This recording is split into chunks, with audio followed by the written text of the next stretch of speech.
भव्य कथा घेऊन आलो आहे. सावली. सावली तर सर्वांचीच पडते.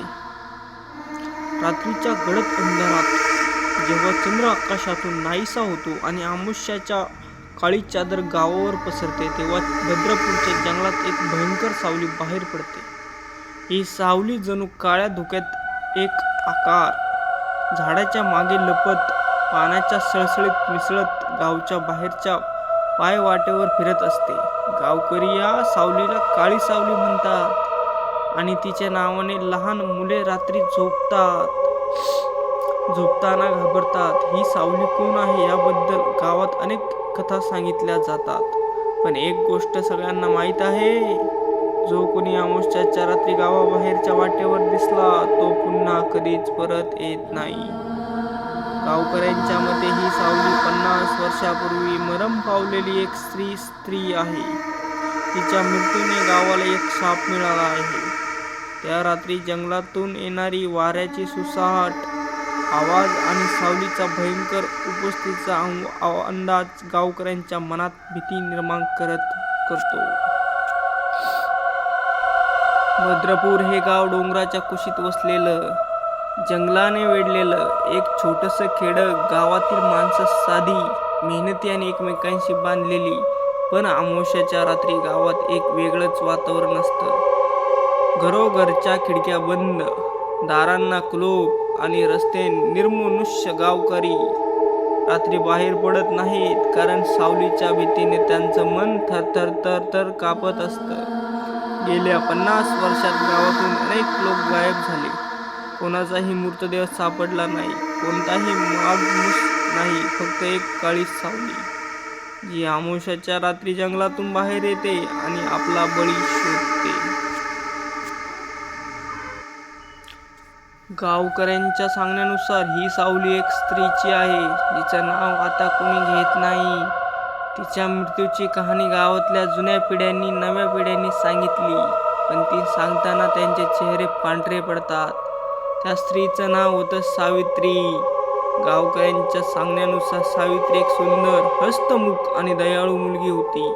ती गावातल्या एका गरीब शेतकऱ्याची मुलगी होती, पण तिच्या सौंदर्याने आणि तिच्या गोड बोलण्याने सगळ्यांचं मन जिंकत होती.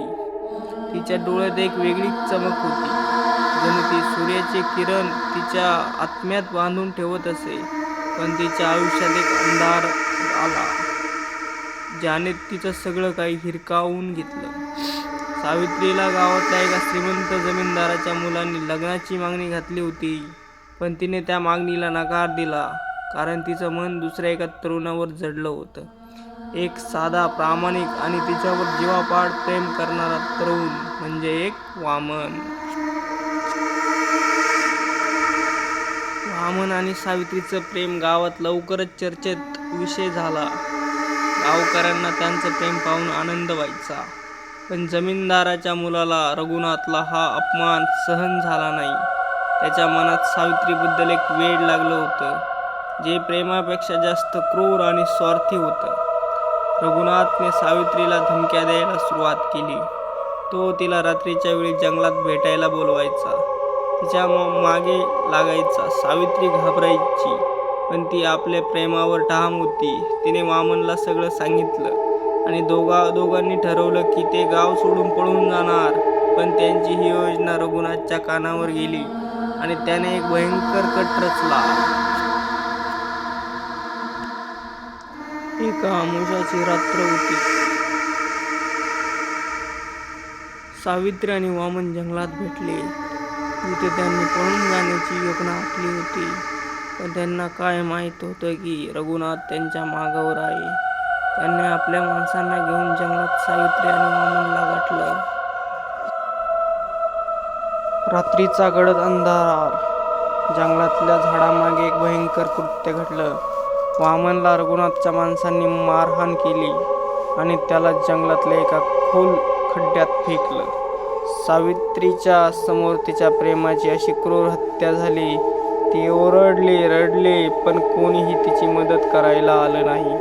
रघुनाथने तिच्यावर अत्याचार केला आणि तिला जंगलातल्या एका झाडाखाली बांधून तेच मरायला सोडलं.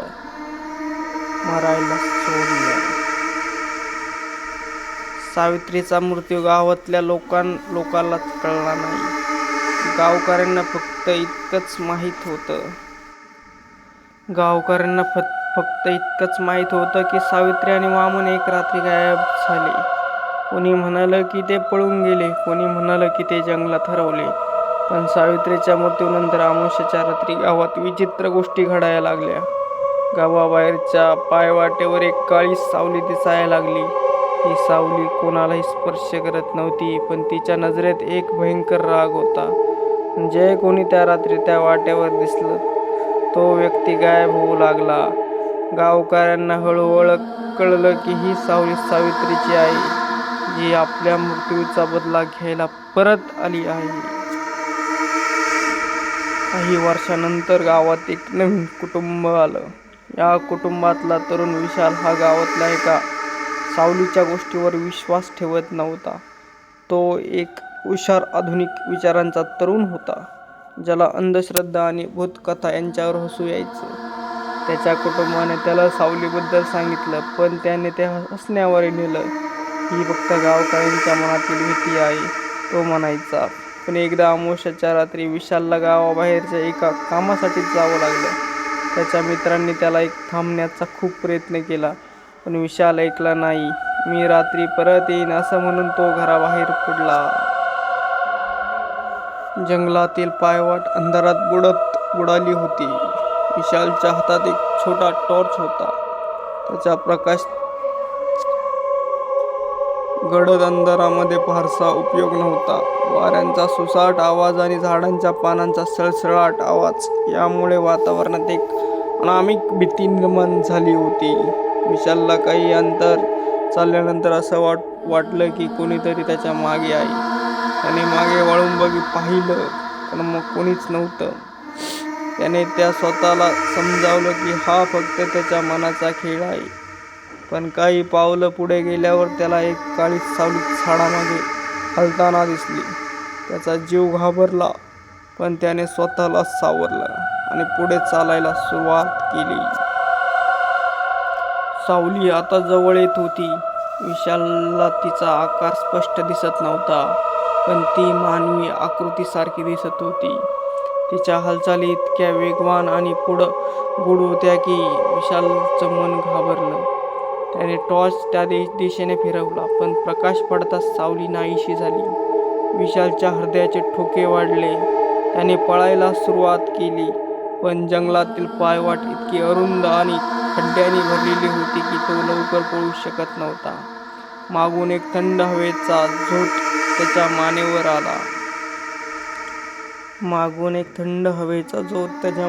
आला आणि त्याला असं वाटलं की कोणीतरी त्याचा स्पर्श करत आहे.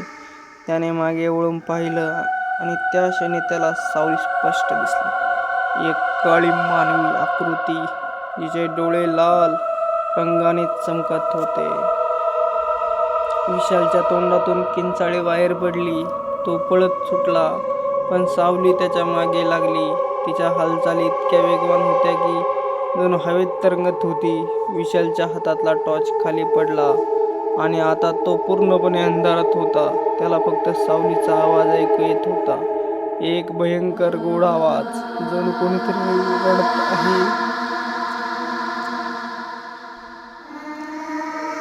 आणि हसत आहे. विशालने शेवटचा प्रयत्न केला आणि गावच्या दिशेने पळायला सुरुवात केली, पण सावलीने त्याला गाठलं. त्याला एक थंड हाड गोठवणारा प्रश्न जाणवला आणि त्याच्या डोळ्यासमोर अंधार पसरला. दुसऱ्या दिवशी सकाळी गावकऱ्यांना विशालचा मृतदेह जंगलात सापडला. त्याच्या चेहऱ्यावर भीतीचा एक भयंकर भाव होता, जणू त्याने मृत्यूपूर्वी काहीतरी भयंकर पाहिलं होतं. त्यांच्या शरीरावर कोणतीही जखम नव्हती, पण त्याचे डोळे रिकामे आणि पांढरे झाले होते. गावकऱ्यांनी त्याला गावात आणलं आणि त्याचा अंत्यसंस्कार केला, पण कोणालाच त्याच्या मृत्यूचं कारण कळलं नाही. फक्त एक गोष्ट स्पष्ट होती, सावलीने आपला आणखी एक बळी घेतला होता. गावकऱ्यांनी पुन्हा एकदा ठरवलं की अमावास्येच्या रात्री कोणीही गावाबाहेर जाणार नाही. पण सावलीची भीती गावकऱ्यांच्या मनातून कधीच गेली नाही. प्रत्येक आमुष्याला जंगलातून येणारा वाऱ्यांचा आवाज गावकऱ्यांना सावलीची येण्याची चाहूल देत. काही गावकरी म्हणतात की सावित्रीचा आत्मा अजूनही आपल्या प्रेमाचा आणि आपल्या मृत्यूचा बदला घेत आहे. ती रघुनाथला आणि त्याच्या माणसांना शोधत आहे, पण त्यांचा काही मागमूस नाही. गावातली ही कहाणी पिढ्यानपिढ्या सांगितली जाते आणि प्रत्येक नवीन पिढीला सावलीच्या भीतीने थरकाप उडतो. गावकऱ्यांनी सावित्रीच्या आत्म्याला शांत करण्यासाठी अनेक पूजा केल्या, पण काहीच उपयोग झाला नाही. काही वर्षानंतर गावात एक नवीन पुजारी आला. त्याचं नाव होतं हरिश्चंद्र. तो गावातल्या सावलीच्या गोष्टी ऐकून खूप अस्वस्थ झाला. त्याने ठरवलं की तो सावित्रीच्या आत्म्याला शांत करेल आणि गावाला या शापातून मुक्त करेल. त्याने गावकऱ्यांना सांगितलं की तो अमावास्येच्या रात्री जंगलात जाऊन सावलीचा सामना करेल. गावकऱ्यांनी त्याला थांबवण्याचा खूप प्रयत्न केला, पण हरिश्चंद्र ठाम होता. त्याने आपल्या पूजेच्या साहित्यासह जंगलात प्रवेश केला आणि गावकरी घाबरलेले मनाने त्याच्या परत येण्याची वाट पाहू लागले. हरिश्चंद्र जंगलात गेला तेव्हा रात्र खूप गडद होती. त्याने आपल्या हातात एक मशाल घेतली आणि मंत्राचा जप सुरू केला. त्याला सावलीचा अंदाज आला होता, कारण त्याला जंगलात एक थंड हवेचा झोप जाणवला. त्याने मंत्राचा आवाज वाढवला आणि सावलीला आव्हान दिलं, सावित्री, तुझ्या आत्म्याला शांती हवी असेल तर माझ्याशी बोल. तो ओरडला. त्याच्या आवाजाने जंगलात एक भयंकर शांतता पसरली. काही क्षणानंतर त्याला सावली दिसली, एक काळी मानवी आकृती. तिचे डोळे रागाने आणि दुःखाने भरलेले होते. हरिश्चंद्र घाबरला, पण त्याने आपला धैर्य सोडला नाही. सावली हरिश्चंद्रच्या जवळ आली. तिच्या चेहऱ्यावर सावित्रीचं रूप दिसत होतं, पण तिचे डोळे इतके भयंकर होते की हरिश्चंद्र मन थरथरलं. तुला काय हवं आहे सावित्री? त्याने विचारलं. सावलीने कोणताही आवाज केला नाही, पण तिच्या डोळ्यातून एक कहाणी सांगितली गेली. ती कहाणी होती तिच्या प्रेमाची, तिच्या विश्वासघाताची आणि तिच्या क्रूर मृत्यूची. हरिश्चंद्रला कळलं की सावित्रीचा आत्मा रघुनाथचा बदला घ्यायला फिरत आहे, पण रघुनाथ आता या जगात नाही. तरीही तिचा आत्मा शांत झाला नाही. हरिश्चंद्रने सावलीला शांत करण्यासाठी एक विशेष पूजा केली. त्याने जंगलात एक होमकुंड तयार केलं आणि ते सावित्रीच्या आत्म्याला शांती मिळावी म्हणून मंत्राचा जप केला. रात्रभर त्याने पूजा ठेवली आणि पहाटेपर्यंत जंगलात एक विचित्र शांतता पसरली. सावली हळूहळू नाहीशी झाली आणि गावकऱ्यांना असं वाटलं की कदाचित सावित्रीचा आत्मा आता शांत झाला असेल. पण गावकऱ्यांच्या मनातील भीती कायम होती. त्यांना खात्री नव्हती की सावली खरंच गेली आहे की पुन्हा परत येईल. त्या रात्रीनंतर गावात शांतता पसरली. अमावास्येच्या रात्री सावली दिसली नाही आणि कसला आवाज आला नाही. आजही भद्रपूर गावात अमावास्येच्या रात्री एक भयंकर शांतता असते. गावात आपल्या घरात बसतात, खिडक्या बंद करतात आणि कुणीही रात्री बाहेर पडत नाही. काही जण म्हणतात की सावित्रीचा आत्मा अजूनही वामनला शोधत आहे. काही जण म्हणतात की रघुनाथचा बदला घ्यायला फिरत आहे. पण सत्य काय आहे हे कोणालाच माहीत नाही. आणि आता हे सत्य काय आहे गावकऱ्यांनाही समजत नाही. गावातील ही कहाणी आता एक दंतकथा बनली आहे, पण त्या दंतकथेत एक भयंकर सत्य दडलं आहे. अमावास्येला गावकरी प्रार्थना करतात की सावली त्यांच्यापासून दूर राहावी. भावांनो, ही कहाणी तुम्हाला कशी वाटली मला कमेंट करून नक्की सांगा. तुमचा यशचे फॉलो आणि सबस्क्राईब नक्की करा. धन्यवाद.